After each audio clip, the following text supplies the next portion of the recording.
Yüzyıldan merdemizin kimse sormadı.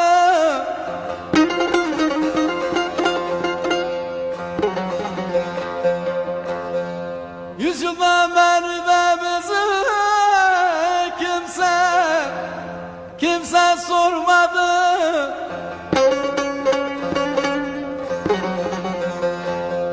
Ne tarihimiz belli, ne de yaşadığımız.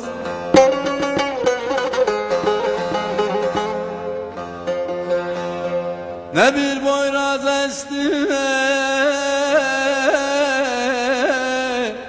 ne de bir ses çıktı. Elimizden tutan olmadı mı yok?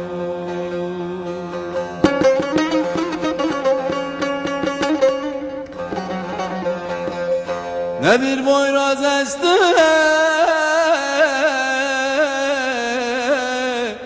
ne de bir ses çıktı. Elimizden tutan olmadın o yol. Mayıs Haziran'da yolma yolardık. Samanı sapı dırmıktan toplardık. Arpayı buğdayı Araplara satardık. Harda kaldı senin harmanın Türkmenili? Hediye bulguru hallede kaynatırdık. Üzüme bekmeze sütleğen katardık. Bayrağı bucağı seyrana çıkardık.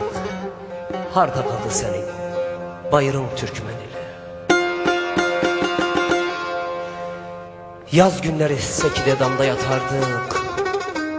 Bağ bostan beklerken çardak kurardık. Suyu kuyudan çatıyla taşırdık. Harda kaldı senin suların Türkmenili? Düğünü derneği akrabayla yapardık. Gelin kız eline kınalar yakardık. Leylim Havşe'yle ne güzel oynardık. Harda kaldı senin düğünlerin Türkmenili? Adil şan derdimizi kimseye açmadık.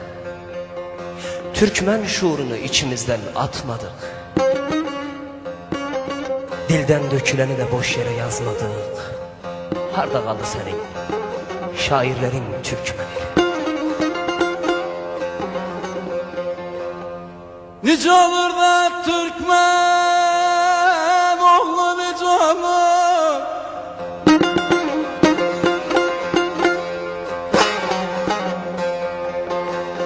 Nice olur da Türkmen oğlu nice olur.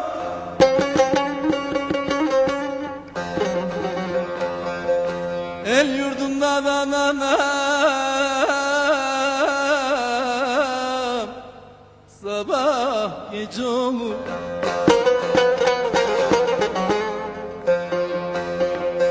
Dünya Türkmen'den el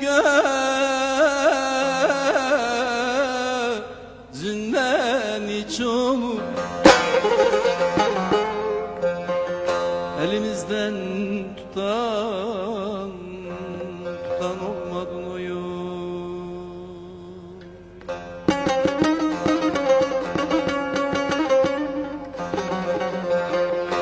Dünya Türkmen'den el gözünden hiç olur.